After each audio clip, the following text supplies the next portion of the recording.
Selamat datang di channel YouTube Cahaya Muhammadiyah. Bismillahirrahmanirrahim. Assalamualaikum warahmatullahi wabarakatuh.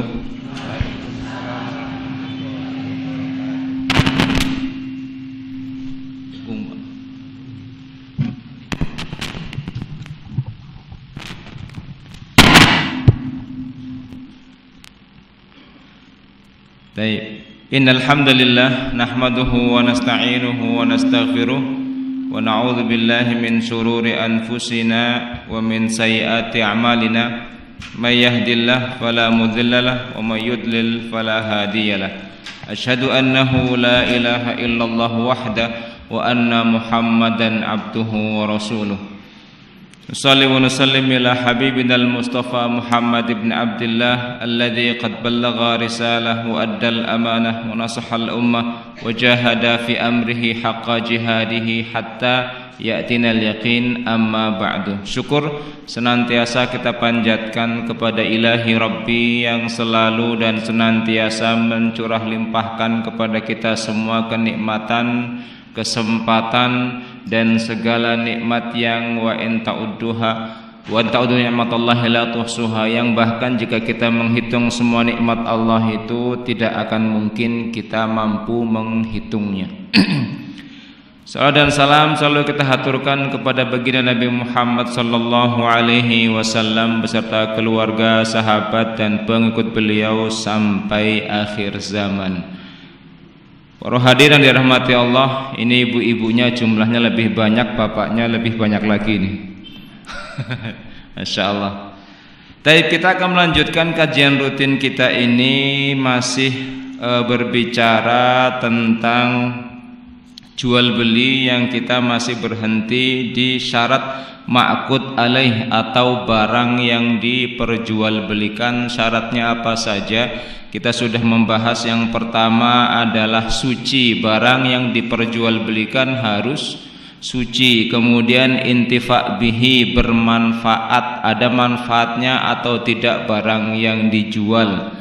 Manfaat bukan hanya untuk manusia, sudah kita bahas, ada manfaat untuk binatang, membeli jual beli, seumpamanya ada belatung atau apa, tapi bukan untuk kita, tapi untuk kelele, untuk pakan dan lain sebagainya. Semuanya ada intifa, bisa dimanfaatkan. Kemudian milkiyatil akid lahu, atau kepemilikan, tidak boleh menjual yang bukan miliknya, alias barang curian, ini tidak bisa. Kemudian yang keempat, kudratu alat taslim, mampu diserah terimakan, tidak bisa jual beli udara yang ada di sekitar kita, tidak bisa diserah terimakan.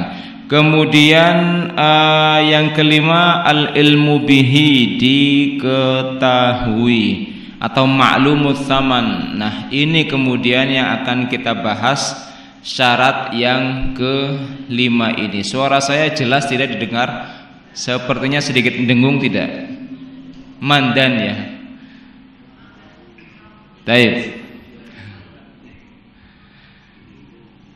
Baik, ini syarat yang kelima. Nanti akan ada singgungan beberapa pertanyaan yang pernah ditanyakan pertemuan-pertemuan sebelumnya. Jadi syarat yang kelima ini, ayyakuna kulla minal mabi' wa thamani ma'luman. Jadi diketahui, baik itu diketahui barangnya, baik itu diketahui harganya. Labelnya jelas, barangnya jelas ada. Nah, ini akan kita bahas hari ini, mudah-mudahan pembahasannya sampai tuntas. Syukur-syukur bisa sampai syarat yang terakhir, yang keenam, tambahan daripada mu'alif buku ini. Taib, fa idza kana majhulaini aw kana ahaduhuma majhulan, kalau salah satu dari dua tadi, yaitu barangnya tidak diketahui atau harganya tidak diketahui, fa innal bai' la yasih, maka jual belinya tidak sah.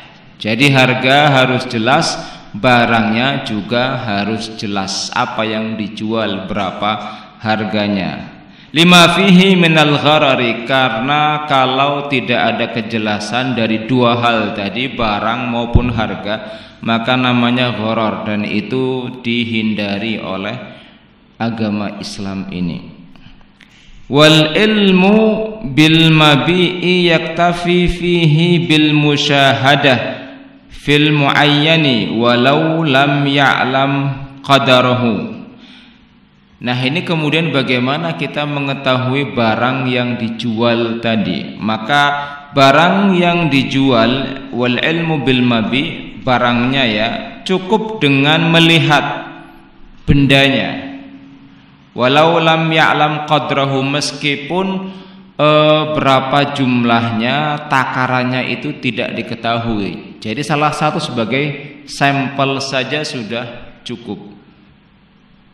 Cukup sampel saja, tidak harus diperiksa satu demi satu. Pedagang mumet taringgun, tiap hari dia belanja banyak jumlahnya, karung-karungan mie, masa mie-nya diperiksa satu-satu, kan cukup diperiksa sebagai contoh satu, maka itu sudah cukup untuk menggugurkan syarat al-ilmu bil mabi, atau diketahuinya barang yang dijual belikan tadi. Kama fi bai'i jizafin, ini seperti yang pernah ditanyakan, bagaimana kalau jual belinya itu borongan itu ya. Ini sama, sebagaimana jual beli borongan tidak mungkin dibelinya itu kemudian diperiksa satu demi satu diketahui, cukup diketahui satu sampel saja. Maka pemborong mangga cukup mengambil satu sampel mangganya, sudah rasanya bagus, enak, harganya cocok, selesai, gugur kewajiban, tidak bisa dilihat satu demi satu. Amma makana fi dhimmati fala budda min ma'rifatil qudrati wa wasfihi bin nisbati lil muta'aqidaini. Ini kan kalau barangnya ada. Kalau barangnya belum ada, contoh mesan kursi masjid ini, mesan kursi sejumlah 40 kursi untuk ke orang yang tidak bisa berdiri, dipesan. Namanya pesan kan belum ada barangnya, tapi sifatnya, ketentuannya, tinggi, panjangnya, kayunya menggunakan kayu apa, itu sudah jelas, sudah ada. Namanya inden begitu ya. Itu boleh. Kenapa? Karena memang fil dhimmati, masih di tanggungan si penjual. Barangnya ada, nanti akan jadi seperti ini. Jadi namanya bukan barangnya sudah ada pada waktu transaksi, tapi barang belum ada, inden terlebih dahulu. Yang penting sudah jelas barangnya akan dijual seperti apa, kayunya, catnya seperti apa, semuanya jelas, sepakat, jadi. Begitu ya, untuk mengetahui barang jika barangnya pada waktu transaksi itu belum ada. Baik. Wa thaman yajibu an yakuna ma'luman sifah wal qudrah wal ajal. Harga juga harus jelas. Tadi kan bicara barang, kita barang itu jelas dalam artian ada contohnya. Kalau tidak ada contohnya, sifatnya ada. Karena memang sedang dalam proses pembuatan. Seperti pemborong begitu kan, maka dia harus memberikan sifat-sifat bangunan seperti apa, kemudian betonnya pakai kualifikasi yang seperti apa, harus jelas semuanya. Dan itu belum ada barangnya pada waktu itu. Itu barangnya. Adapun thaman, harganya juga harus jelas. Sifat, kemudian banyak berapa, kamiyahnya berapa, kemudian dibayar cash atau non cash, itu juga jelas, atau dihutang atau bagaimana, semuanya harus jelas untuk harga, untuk barang yang sudah disebutkan tadi. Jadi ayyakunal mabi' tsaman ma'lum, baik harga maupun barang yang diperjualbelikan itu harus jelas. Nah, maka ammal bai' ma ghaba an majlisil aqdi wa bai' ma fi ru'yati wal bai' jiraf fa likulli wahid min hadhil bai' ahkam. Maka ada 3 hal di sini akan diperinci. Yang pertama, jual beli yang ghaba an majlis ta'aqud, salah satu di antara dua barang tadi tidak ada di tempat waktu transaksi. Uangnya ada, barangnya tidak ada. Kan harus ada semua atau sifatnya jelas begitu ya. Salah satu tidak ada. Itu bagaimana kemudian? Kemudian juga jual beli jizaf atau borongan, itu pun akan kita bahas. Kemudian bai ma fi ru'yatihi masyaqqatun aw dharar, atau jual beli yang ketika mau melihat barangnya itu justru tidak bisa dilihat. Justru tidak bisa dilihat. Itu bagaimana? Berarti ada tiga hal ya. Baik, yang pertama bai'u ma ghaba an majlis ta'aqud. Jual beli yang barang, salah satu tadi barang atau harga tidak ada di waktu akad terjadi.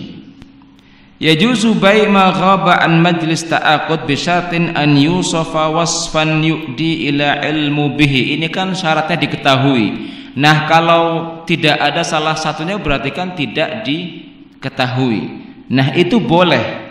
Yajuzu bai' ma ghaba an majlis akti bi syartin, akan tetapi ada syaratnya. Syaratnya adalah ayyusafa wasfan yu'di ila ilmu bihi. Ada ciri-ciri, kemudian tanggungan-tanggungan, dan kemudian ada semua sifat yang dituangkan ketika akad, ketika memang tidak ada salah satu yang terpenuhi. Contohnya datang ke showroom, begitu ngambil motor, uangnya ada, bukan uangnya ada, barangnya ada, langsung bisa dibawa pulang, tapi uangnya tidak ada. Maka ketika uang tidak ada perjanjian kapan dibayar. Akadnya adalah akad hutang begitu ya. Angsurannya berapa, itu semuanya tertera jelas, karena memang memberikan barangnya langsung ada. Atau sebaliknya, uang ada, dibayar kelotak begitu ada, tetapi barangnya menunggu. Maka ada ketentuan-ketentuan. Kalau barang dalam tempo sekian waktu tidak datang, maka uang kembali penuh. Itu sudah harus ada semuanya untuk jaminan-jaminan. Nah, ini kalau barangnya salah satu tadi, baik barang maupun uangnya tidak ada di majelis tersebut. Wa in dhahara mukhalifan, kalau setelah itu sudah jangka waktunya, temponya, harusnya barangnya datang, ini motornya datang, mobilnya datang pada waktu seminggu, tetapi belum juga datang, maka sabata liman lam yarahu min muta'aqidaini khiyar. Maka karena memang yang dirugikan adalah pembeli sudah membayar uang cash, tetapi barangnya belum datang di tempo yang ditentukan sudah, maka dia memiliki khiyar. Khiyar itu apa? Pilihan, melanjutkan atau membatalkan akad yang sudah terjadi. Khiyar. Atau sebaliknya, barang sudah diterima oleh pembeli tapi uangnya belum datang juga, tempo waktu sudah habis, maka khiyar juga. Boleh memilih, si penjual tadi boleh datang mengambil barangnya dan minta denda karena sudah dipakai barangnya, tapi temponya sudah habis. Jadi ada khiyar setelah itu. Sabata khiyar li bainihuma. Sabata liman yarah mutaqidaini khiyar fi imdha'il aqd aw radduhu yastawi fi dzalikal bai' wal mushtari. Baik penjual maupun pembeli memiliki khiyar yang sama. Khiyar artinya memilih antara melanjutkan atau membatalkan akad jual beli yang sudah berlaku. Ruya Bukhari wa ghairuhu an Ibni Umar radhiyallahu anhu annahu qala bi'tu min amiril mu'minina Utsman malan bil wadi bimalin lahu bi Khaybar. Ini sebagai contoh ketika salah satu baik itu harta, uang atau benda tidak ada. Hadisnya dari Ibnu Umar. Ibnu Umar ini pernah melakukan transaksi jual beli untuk Amir Mukminin Utsman. Jadi Utsman pernah mengutus Ibnu Umar untuk menjadi wakilnya. Tolong belikan barang ini yang di sana. Ibnu Umar datang untuk transaksi membeli barang itu. Tapi transaksi bentuknya barter. Barternya bagaimana? Barternya adalah menggunakan barang milik Utsman ini yang ada di Khaybar. Jadi transaksinya di Wadi, kemudian barang yang untuk membeli itu ada di Khaybar, ada jarak yang jauh. Berarti pada waktu itu hanya ada barang yang dibeli, tapi kemudian barang atau uang yang membayarnya itu tidak ada di situ. Tapi kesepakatan terjadi. Ini contoh untuk menunjukkan bahwa transaksi yang seperti tadi kita tuturkan, baik itu uang tidak ada, barang ada, atau sebaliknya barang ada uang itu belum ada, semuanya sah dilakukan karena sahabat pernah melakukan hal itu. Salah satu contoh diantaranya adalah Khalifah Utsman. Beliau pernah membeli barang tapi uangnya itu dengan barter yang ada di Khaybar, ada jarak begitu ya. Baik. Dan juga sabda Nabi Muhammad sallallahu alaihi wasallam, "Man ishtara syai'an lam yarahu falahu khiyar idza ra'ahu." Sabda Nabi Muhammad tegas mengatakan, dan ini hadisnya dari Abu Hurairah. Beliau pernah mengatakan, barang siapa yang membeli sesuatu yang dia belum melihatnya, falahu khiyar idza ra'ahu, maka dia itu memiliki khiyar atau pilihan lanjut atau tidak ketika melihat barang yang tadi waktu akad itu tidak ada. Begitu ya. Ini sabda Nabi. Man ishtara syai'an lam yarahu, barang siapa membeli sesuatu yang sudah transaksi tapi dia belum melihat barangnya. Nah, ketika melihat barangnya maka dia memiliki khiyar untuk melanjutkan atau tidak. Saya rasa kasusnya sangat banyak sekali untuk hal-hal seperti ini, tapi setidaknya pada pertemuan-pertemuan yang lalu sudah kita singgung. Tapi nanti kalau ada yang bertanya lagi, mengulang pertanyaan tidak masalah, tanyakan saja nanti. Ini tadi yang pertama terkait dengan salah satu bendanya, baik itu uang atau barang, tidak ada di tempat. Selanjutnya yang lain adalah yang masih dalam cakupan al-mabi wa thaman ma'lum, atau barang dan juga uangnya jelas. Salah satu cakupannya adalah bai'u ma fi ru'yati masyaqqa aw dharar, jual beli yang kalau melihat bendanya itu malah susah, agak repot. Apa contohnya? Ini hal seperti ini. Kadang jenengan pernah membeli sesuatu yang tidak bisa dibuka, tidak? Ibu-ibu mbok tuku gas, dicek ora gasnya. Kan boten nggih. Malah ketika melihat gasnya wah repot, bisa meledak nanti. Jadi malah jangan dilihat, kan begitu. Kewalahan malah. Itu kan sama. Tidak bisa dilihat. Karena memang konteks dari sabda Nabi dilihat, tapi kan dilihat itu perwakilan dari pengetahuan, diketahui. Jadi tidak selamanya diketahui itu harus dilihat. Nah, ini bagaimana jual beli seperti ini yang tidak bisa dilihat. Wa kadzalika yajuzu bai'ul mughibat. Ini kan berarti namanya tidak bisa dilihat juga ghaib. Ghaib itu tidak bisa dilihat oleh mata kepala kita. Maka jual beli itu sah hukumnya. Kenapa? Idza wusifat au ulimat au safaha bil adatil wal urfi, kalau seumpamanya barang itu diketahui sesuai dengan adat istiadat. Biasanya gas kalau ada isinya agak berat, ya sudah dipegang, sudah ada isinya, sepakat bayar begitu ya. Meskipun setelah pulang rupanya isinya bukan gas, isinya air. Nah, kalau isinya air baru boleh dikembalikan setelah itu. Namanya ada khiyar setelah itu. Ya, jadi boleh jual beli yang tidak bisa dilihat tadi. Wa kadzalika kal at'imah mahfudhah. Contoh seperti makanan yang dibungkus rapat, tidak bisa dilihat, dibuka harus membayar, kan begitu. Karena sudah rusak kalau sudah dibuka justru.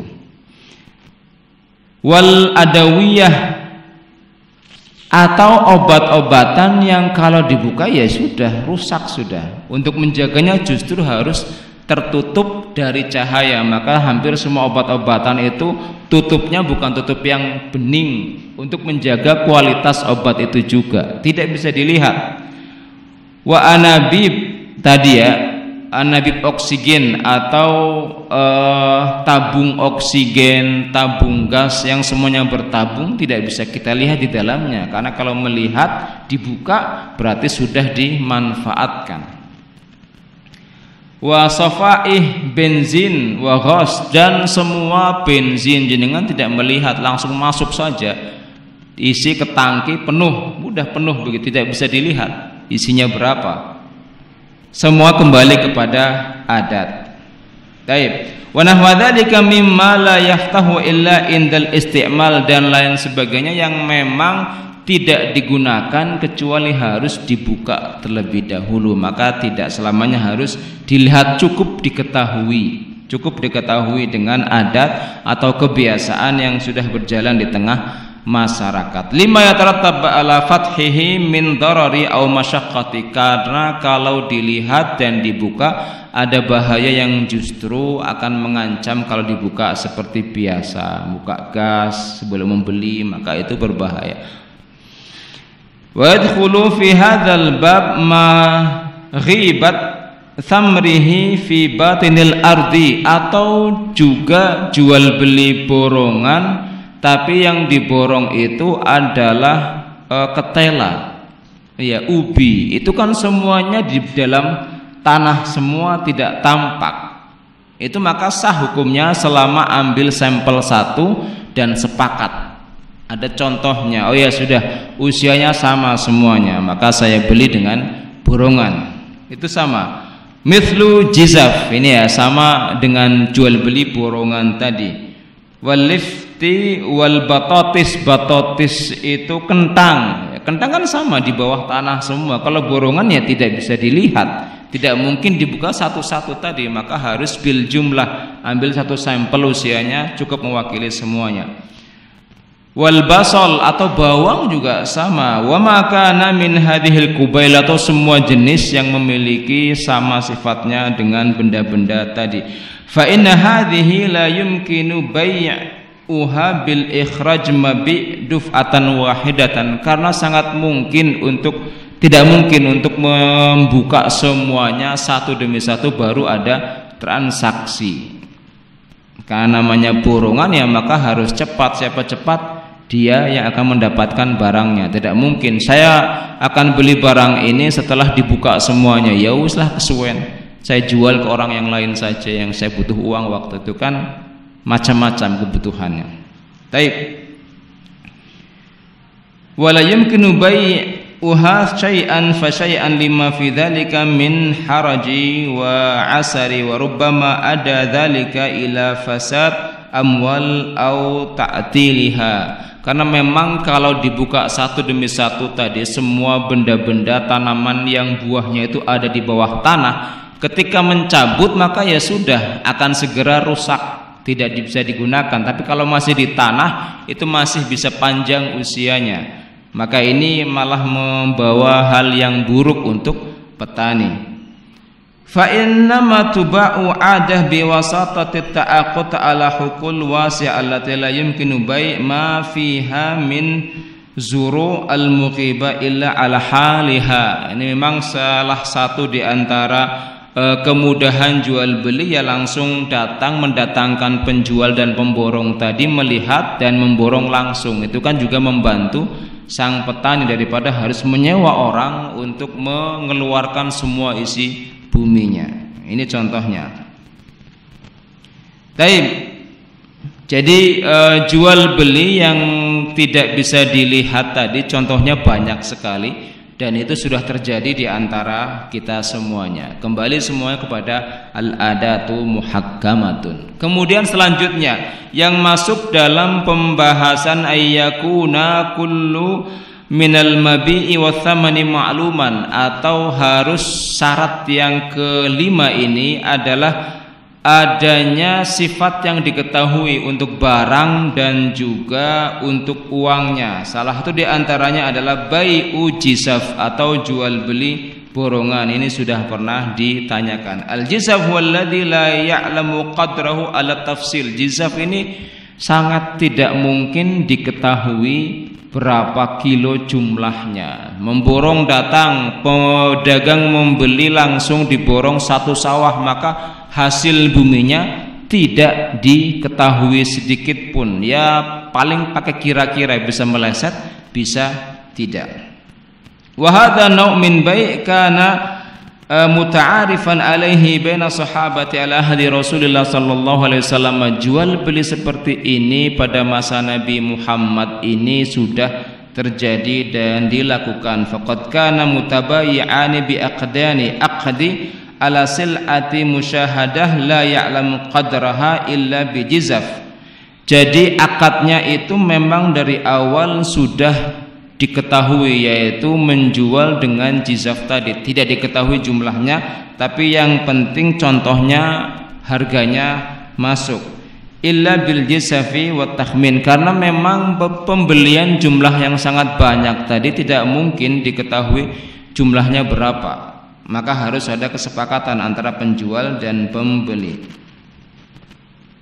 Nah, dalilnya apa? Kita pernah menyebutkan dalil dari Ibnu Umar radhiyallahu anhuma, kanu yubayyi'una ta'am jizafan bi'a'la suq fanaha Rasul sallallahu alaihi wasallam hatta yabi'uhu hatta yunqiluhu.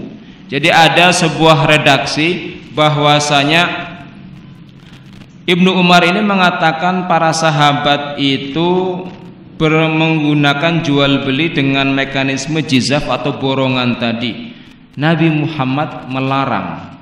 Nah, ini ada redaksi fanaha Rasulullah an yubayi'uhu hatta yunqiluhu. Ada pakai kata-kata larangan. Ini berarti ada dua hadis ya.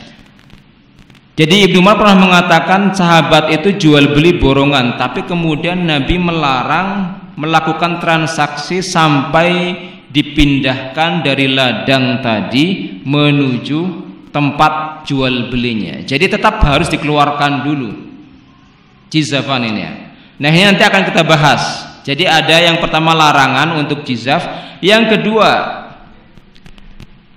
kedua adalah Rasul aqarrahum ala bai' jizafanaha an bai' qabla naqli faqat. Jadi dalam penjelasannya qala Ibnu Qudamah yajuzu bai' sabra jizafan la na'lam fiha khilafan idza jahala al-bai' mushtara qadraha fa inna ishtaraha jizafan fa fi bai'aha qabla naqliha riwayatani an ahad wa naqalaha qabdaha. Jadi memang ada dua riwayat. Riwayat yang pertama dari Ibnu Umar dan riwayat yang kedua dari Umar bin Khattab, kunna nashtari ta'am jizaf fahamiluhu ila ahlihi. Jadi Umar bin Khattab pernah mengatakan kami semua pernah jual beli jizaf atau borongan, kemudian membawanya kepada keluarga masing-masing. Riwayat yang tadi milik Ibnu Umar, anaknya itu ada larangan, tapi larangannya itu bukan untuk jizafnya, bukan untuk borongannya, tetapi harus dikeluarkan semuanya baru transaksi penuh. Apa transaksi penuh maksudnya? Ini baru masuk kemudian syarat yang ke-6. Nah, ini syarat yang ke-6 Bu dan Bapak semuanya. Ini rujukannya adalah hadis Ibnu Umar tadi yang sepertinya melarang transaksi jizaf atau transaksi borongan, karena redaksinya adalah kata Ibnu Umar, para sahabat itu melakukan jual beli tadi ya, borongan atau jizaf, dan Nabi Muhammad melarang adanya jual beli itu kecuali dipindahkan terlebih dahulu, dikeluarkan barangnya semuanya. Taib. Maka masuk syarat yang ke-6, an yakunal mabi' maqbudhan in kana qad istafadahu bi muawadhati fa fi hadza tafsilun. Nah, ini harus ada maqbud. Maqbud itu apa? Mampu dipegang atau diserah terimakan. Mampu dipegang atau diserah terimakan. Nah, nanti akan ada masuk keterangan tentang jual beli jizaf tadi. Nah, Baik, mungkin hadis tadi dari Ibnu Umar menjelaskan Nabi Muhammad itu melarang jual beli jizaf sampai dikeluarkan semuanya. Nakliha, intinya ada kata-kata nakliha dalam artian jual beli jizaf itu sah hukumnya, tetapi Nabi menganjurkan namanya akad itu harus berpindah kepemilikan dari yang tadinya milik petani menjadi milik penjual. Maka ketika akad mungkin sang penjual datang kemudian sepakat, begitu ya. Nah, kesepakatan itu mungkin harus ada uang muka yang diberikan penjual kepada petani, contoh petani bawang begitu ya. Diberikan sudah. Tetapi kemudian hanya uang muka saja, dan transaksi penuh itu merujuk ke hadis Ibnu Umar harusnya dilakukan setelah seluruh barang dikeluarkan dan baru kemudian terjadi transaksi penuh dan pindah kepemilikan. Ini maksud daripada qabduha ini.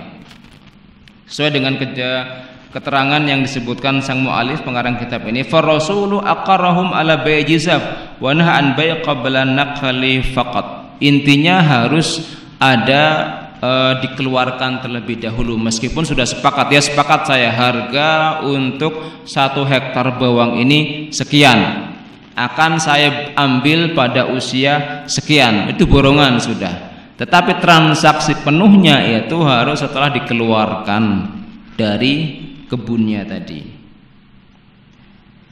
Taib. Wa yajuzu bai' mirath wa wasiyah, ini kan berarti syarat yang ke-6 adalah barangnya itu bisa dipegang atau diserah terimakan. Jadi barang yang tidak bisa diserah terimakan itu nopo contohnya?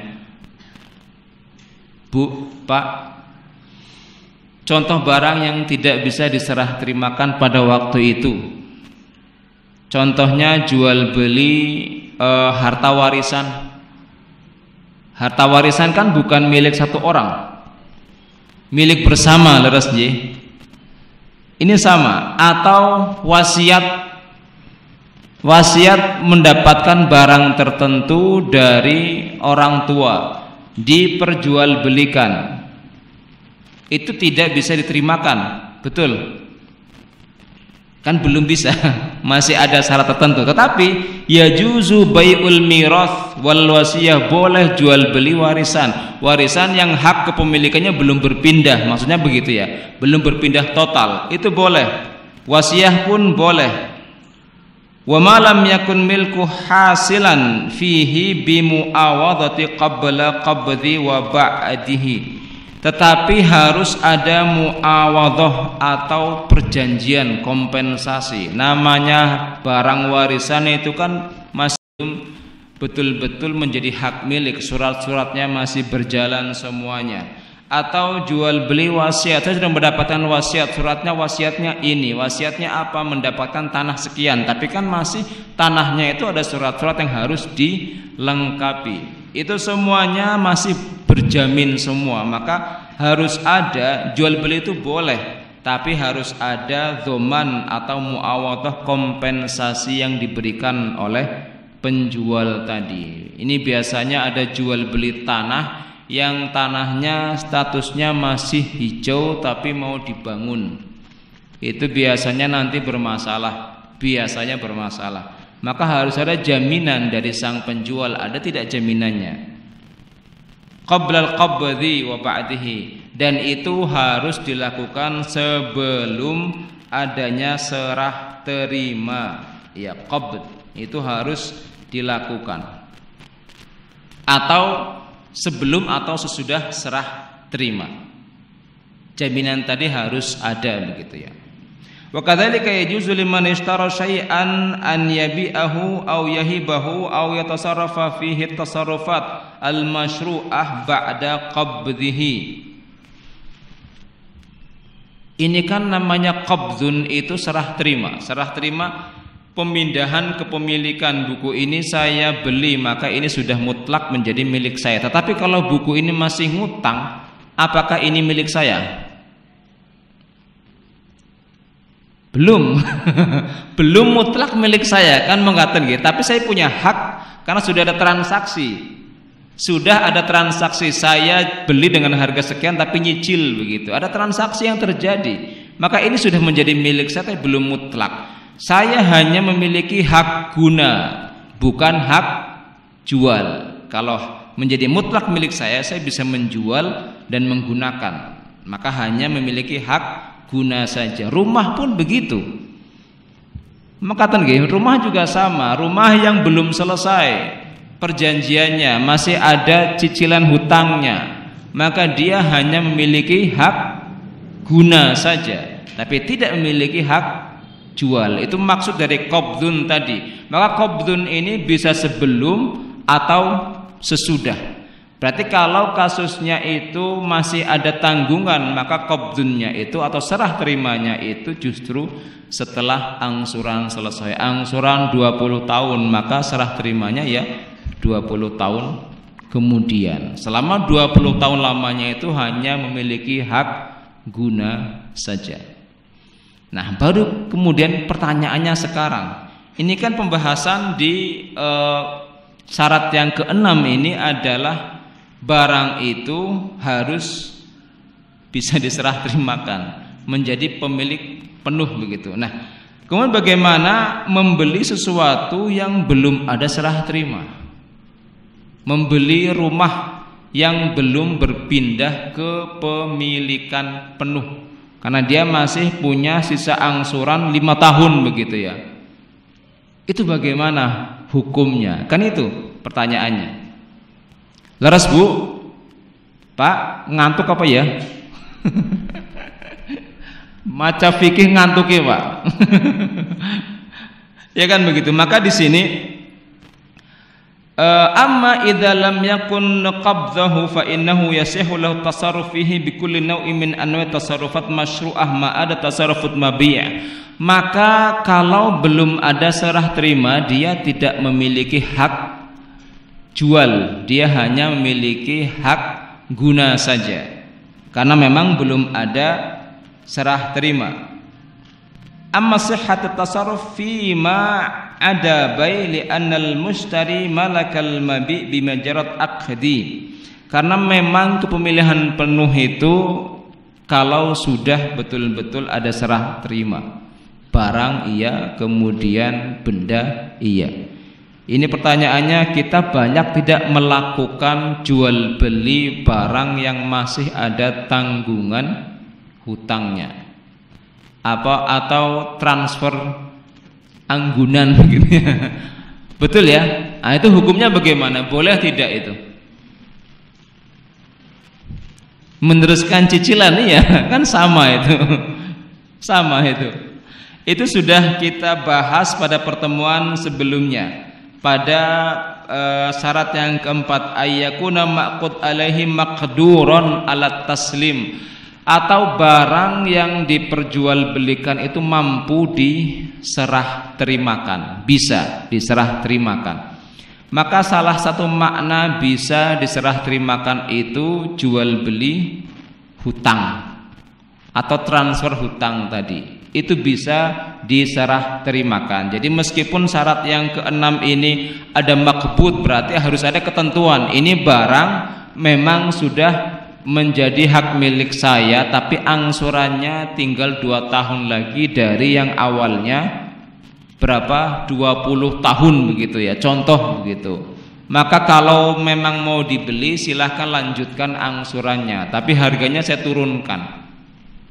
Jadi tetap masuk pada syarat yang keempat, masih sah hukumnya untuk jual beli sesuatu yang masih ada tanggungannya. Yang penting harus jelas muawadhahnya, kompensasinya, hitam di atas putihnya harus ada tertuang. Baik. Amma tasarruf bil mabi' qabla al-qabdi fa innahu la yajuz idh yahtamilu an yakuna halaka indal ba'i'il awal. Jadi selanjutnya ini kalau seumpamanya dia menjualnya sebelum qabdun tadi atau serah terima, maka ketentuan-ketentuan pun harus berlaku ya. Terlebih jika dia itu menjualnya sebelum dan akan khawatir mungkin barangnya rusak terlebih dahulu. Taib.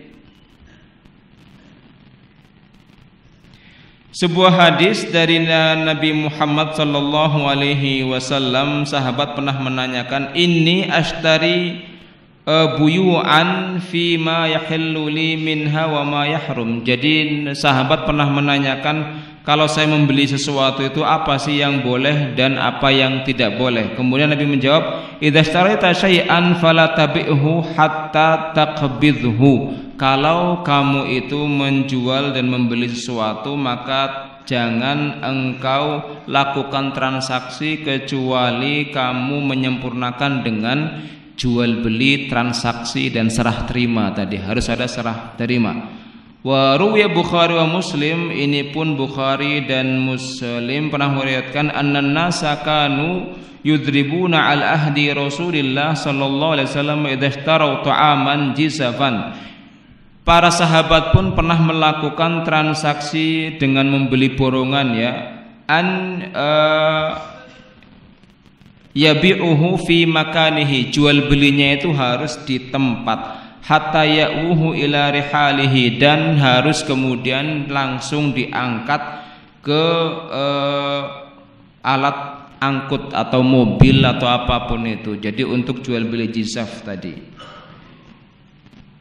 Taib.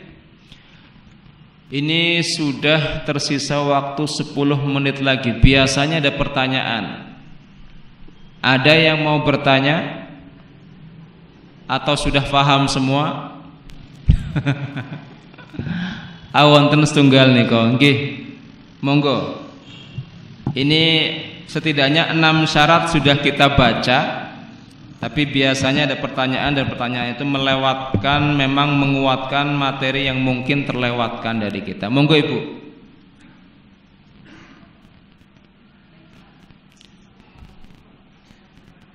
Mangke sekedap mboten mireng kalau mangke wonten pengeras suara.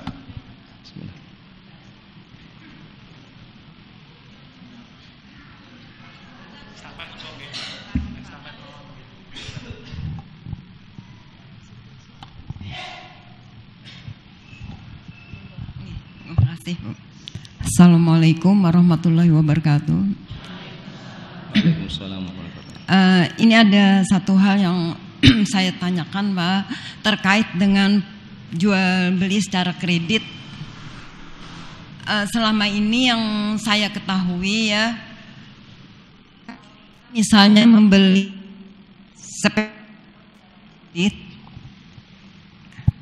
apa Bu? Sepeda motor misalnya secara kredit. Nah, kemudian kita mengangsur ya Pak ya. Nah, kemudian pada suatu saat kita tidak mampu melanjutkan angsuran. Nah, ini oleh debt collector. Iya Pak, barangnya diambil dan dianggap angsuran kita yang sudah terdahulu tuh hangus. Nah, apakah ini sesuai dengan syariat Islam? Okay. Terima kasih. Assalamualaikum warahmatullahi wabarakatuh. Ini memang sering terjadi di masyarakat kita ya. Ya, banyak tumbuh sekali media-media dan sistem keuangan untuk angsuran tadi. Intinya begini, kita bicara tentang angsuran atau kredit tadi yang kemudian macet tidak bisa membayar. Dalam Islam, kalau memang akadnya itu adalah hutang dan memang harus diarahkan akadnya itu adalah hutang, itu yang paling selamat. Jika akadnya hutang, maka jual beli itu sah hukumnya. Jika akadnya hutang, tetapi akad hutang itu tidak ada penalti, tidak ada tempo dalam Islam untuk menjaga kenyamanan bersama. Ya, namanya hutang begitu ya. Kemudian ini kan pertanyaannya adalah tadi angsuran macet langsung diambil paksa uangnya dan angsuran yang sudah lampau tidak teranggap. Nah, ini sebetulnya secara hukum Islam pun tidak dibenarkan. Tidak dibenarkan karena berarti dia tidak menghitung berapa jumlah uang yang sudah dibayarkan. Ini secara hukum negara, tata negara kita pun tidak dibenarkan juga. Tidak dibenarkan mengambil seperti itu. Tapi biasanya mereka itu punya tanda tangan kita. Nah, tanda tangan itu yang menjadi kuat di atas hukum. Kalau kita maju malah kalah. Maka ketika membeli harus diteliti betul-betul, tanda tangan kita harus betul-betul kita pastikan bahwasanya itu memang sesuai. Jadi secara hukum agama itu tidak dibenarkan karena memang mendolimi, ada gharar di sana. Iya, secara hukum tata negara pun tidak dibenarkan, tapi lagi-lagi karena sudah tanda tangan maka itu yang menjadi alat dukung untuk membenarkan perbuatan mereka. Lagi-lagi kita yang harus waspada untuk melihat apa sebetulnya poin-poin yang disepakati dalam unsur jual beli kredit tadi ya. Saya rasa itu Bu, secara Islam memang tidak dibenarkan hal seperti itu karena menjaga ada khiyar tadi ya. Kita sudah membahas tadi, maka mengambil paksa itu tidak dibenarkan. Taib, ada pertanyaan yang lain? Oh, monggo. Nanti di dalam dulu Pak. Nanti ada satu dari Bapak yang di luar. Bismillahirrahmanirrahim. Assalamualaikum warahmatullahi wabarakatuh. Waalaikumsalam warahmatullahi wabarakatuh. Nuwun sewu Pak Ustadz. Ini cerita kebetulan saya yang mengalami. Ada jual beli sebidang tanah. Sebidang tanah, nggih. Nggih. Orang yang punya kebetulan menugaskan atau memerintahkan kepada pihak kedua atau istilahnya maklar lah seperti itu. Maklar. Nah, kemudian kami setelah deal-dealan seperti itu kita bayar kepada pihak kedua. Maklar. Ya, pada pihak kedua. Tapi saat itu kita butuh namanya akta jual beli, yang mana orang yang pertama itu kaget, loh, kok sudah dijual uangnya kok tidak sampai ke kami yang punya tanah. Nah, ini menurut Islam bagaimana Pak hukum dari jual beli itu? Terima kasih. Assalamualaikum warahmatullahi wabarakatuh. Tunggu Pak, saya tanyakan dulu. Berarti seorang menjual tanah tapi melalui perantara, Betul. Baik, melalui perantara. Nah, perantara ini dia maklar dan maklar sudah menemukan pembelinya. Betul. Bukan, sebentar Pak Ustadz. Yang punya tanah kebetulan melalui perantara, tapi perantara itu sudah memberikan sebagian uang kepada si yang punya tanah. Tapi setelah tanah itu dijual oleh pihak kedua, tidak memberitahu kepada pihak pertama. Baik, berarti begini, pihak pertama itu penjual, yang punya tanah gitu Pak, itu pihak pertama. Pihak keduanya maklar, betul ya? Pihak ketiganya itu pembeli. Laras nggih? Pihak 1, 2, 3. Pihak 1 menyerahkan wewenang kepada pihak kedua untuk menjualkan tanahnya. Laras nggih? Betul nggih. Nah, kemudian pihak kedua maklar itu memberikan uang. Betul, nggih. Itu sebelum ketemu dengan pembeli, berarti pihak ketiga langsung ngasih uang begitu ya? Betul, nggih. Salahnya tidak ngecek kepada pihak pertama yang atas nama sertifikat itu. Dan berarti sertifikat sudah diberikan ke pihak kedua? Sudah. Nah, ya sudah jadi uangnya Pak. Lah ya itu kagetnya kan pihak pertama yang punya itu, loh, kok dijual tidak ngomong, saya ndak dikasih uang. Nah, itu seperti itu. Dan setelah tanah itu terjual, apakah ada uang tambahan? Tidak ada. Tidak ada. Nah, itu. Nah, kira-kira jaraknya berapa banyak dari harga asli sama yang diberikan pihak kedua?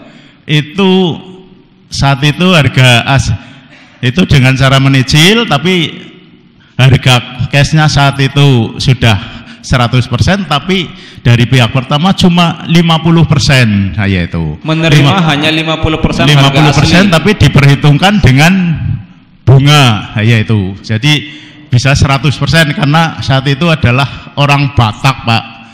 Yaitu berarti pihak kedua itu bukan makelar, Pak, tetapi sebagai pembeli.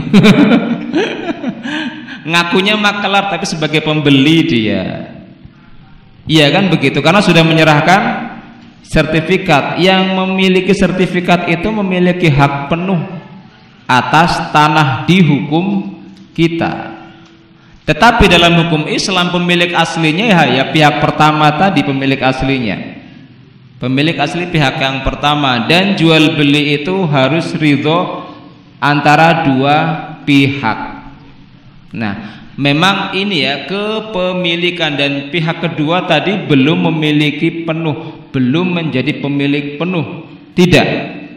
Maka hukumnya secara peraturan negara itu jual belinya menjadi pemilik yang kedua, Pak, yang menjadi pemiliknya, karena dia memiliki akses untuk itu. Maka catatan sipil itu harus betul-betul diperhatikan. Surat menyurat itu penting semuanya, itu penting, sangat penting semuanya. Jadi jangan berikan surat itu kepada siapapun, karena memang itu milik kita. Tanda negara itu hanya mengerti yang ada hitam di atas putihnya. Jadi hukumnya secara Islam dia menipu pihak kedua secara Islam, tapi secara hukum agama itu hukum tata negara itu berhak melakukan transaksi karena dia sudah memiliki semuanya, Pak. Jadi begitu, Pak. Secara agama dia menipu, gharar, karena dia tidak boleh menjual hak kecuali miliknya, dan tanah itu bukan miliknya secara agama, Pak, ya. Ya nuntutnya bagaimana, prosesnya panjang lagi itu, Pak, harus mengikuti aturan yang ada. Jadi kalau bicara agama, dia menjual yang bukan miliknya itu sudah masuk dalam pembahasan kita beberapa bulan yang lalu. Karena untuk syarat yang ketiga, milkiyatil akid lahu, kepemilikan penuh barang yang akan dijual itu adalah betul-betul miliknya, baik milik secara catatan sipil atau kepemilikan yang hakiki. Itu dua-duanya harus dimiliki.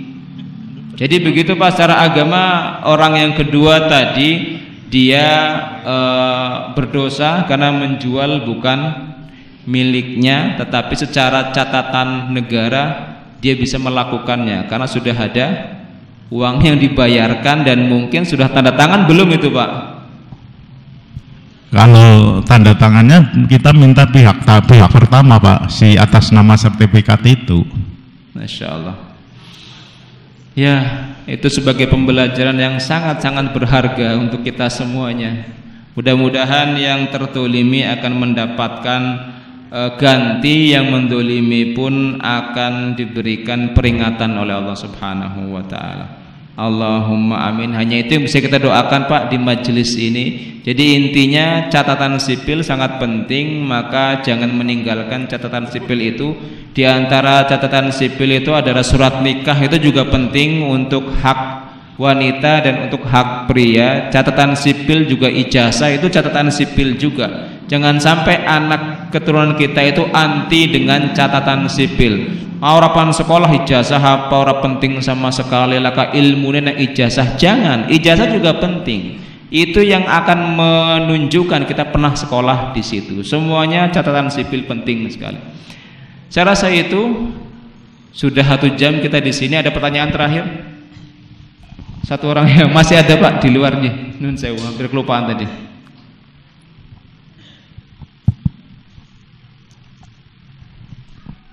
Karena waktu, 2 poin saja ya, Pak. Jadi monggo. Gini, prinsip di dalam hukum Islam itu terhadap jual beli COD itu bagaimana? Kalau namanya itu kan cost on delivery. Cash on delivery. Ya. Ya, kalau aslinya itu cost itu. Cost. Nah, jadi kemudian menjadi cash. Jadi artinya cash. Ya, artinya pembayaran itu diserahkan pada waktu pembayaran dilakukan pada waktu barang diserahkan. Ya. Nah, sedangkan orang itu membeli di COD itu biasanya kan karena iklan ya Pak, karena terpengaruh iklan, lalu di situ ada formulirnya untuk pesan. Nah, pesannya itu kan harusnya kan pesannya itu kan pesan terhadap barang yang sesuai dengan iklan itu. Harapannya nanti yang diserahkan juga barang yang sama dengan yang diiklankan, yang dipesankan itu. Nah, kenyataannya pada waktu penyerahan itu kan di dalam packing ya Pak, di dalam paket ya, dalam paket ya. Nah, di dalam paket itu kan nggak kelihatan. Nah, kalau misalnya itu dianggap kebiasaan, itu kebiasaan baru berarti. Karena kebiasaan baru ini sebenarnya cukup riskan untuk adanya di situ kerugian di pihak pembeli. Karena kenyataannya kurir itu menerima uang, maunya itu dibayar langsung walaupun barang belum dibuka, walaupun paket belum dibuka. Dia tidak mau membuka kalau belum dibayar. Nah, kemudian ternyata ketika barang itu dibuka, paket dibuka, sedangkan uang sudah masuk, ternyata barang belum tentu sesuai dengan yang kita pesan, terutama spesifikasinya, kualitasnya dan sebagainya. Nah, itu bagaimana menurut pandangan panjenengan dalam kaitan dengan jual beli yang Islami? Terima kasih. Cost on delivery COD ya, maka ada dua hal untuk cost and delivery. Berarti kan penjual tidak hadir di situ, hanya hadir pembeli. Sedangkan syarat jual beli itu kan harus hadir semuanya. Tapi ada wakil yang mewakili, yaitu kurir tadi ya. Dilakukan kurir untuk menjadi wakil dari sang penjual, maka itu sah untuk dilakukan transaksi tadi. Maka masuk masalah yang kedua, yaitu ini kan untuk menghindari gharar, harusnya barang itu dilihat begitu. Barang itu dilihat dan diperiksa, baru kemudian terjadi akad. Nah, ini belum diperiksa, belum dilihat, langsung informasinya sudah diterima. Ngoten Pak Haji, itu bagaimana? Sudah diterima dan ini kalau COD kan belum dibayar Pak. Iya kan, di tempat bayarnya ya. Kalau COD bayar di tempat. Ini kurir biasanya memang meminta dibayar dulu, tidak mau dibuka. Tapi sepertinya ada peraturan baru ya, dibuka baru bayar, itu kan ada ya. Ada buatan itu. Tidak ada ya. Maka masuk hal yang berikutnya, yaitu qabdun, atau tadi kita bahas, yaitu serah terima itu setelah atau sebelum pembayaran. Itu dua mekanisme bisa dilakukan qabdun tadi. Bisa. Tetapi khiyar itu menjadi hak mutlak untuk pembeli. Khiyar itu memilih melanjutkan akad atau membatalkan akad. Akan tetapi kan kalau merek-merek besar gitu, Shopee biasanya punya mekanisme harus dibayar dulu, baru kemudian barang bisa dibuka. Dan kalau sudah dibuka tidak bisa membatalkan gitu ya. Kata-kata pembatalan itu kan khiyar, itu khiyar atau memilih melanjutkan atau tidak. Itu yang kemudian menjadi permasalahan.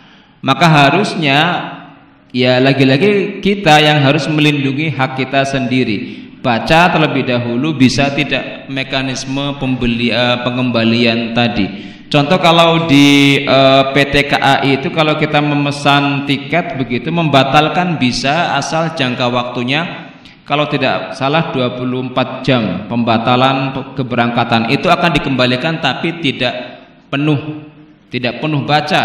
Oh, kalau kita sepakat setuju ya sudah dilakukan, maka itu sah hukumnya, karena harus ada kesepakatan antara penjual dan pembeli. Penjual pun dirugikan karena ada pembatalan, sangat mungkin berkurang, maka ada pemotongan 20%. Itu kan harus ada kesepakatan juga Pak. Nah, kalau yang seperti ini kasusnya berarti ya tidak ada kesepakatan, maka harusnya dibatalkan, dan batal seharusnya kalau memang tidak sesuai. Apalagi barangnya bagus banget di foto begitu, tiba-tiba setelah dibuka kerudungnya itu tidak sama dengan yang di foto. Biasanya ibu-ibu yang sering kecelakaan itu. Tapi ibu-ibu santai lah, kari meneng wae karo njaluk sing bojone meneh ora apa-apa. Begitu ya. Ini secara syar'i tidak diperkenankan, tidak boleh secara syar'i, karena harus ada khiyar. Khiyar itu harus terjadi.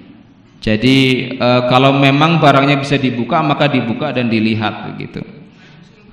Monggo.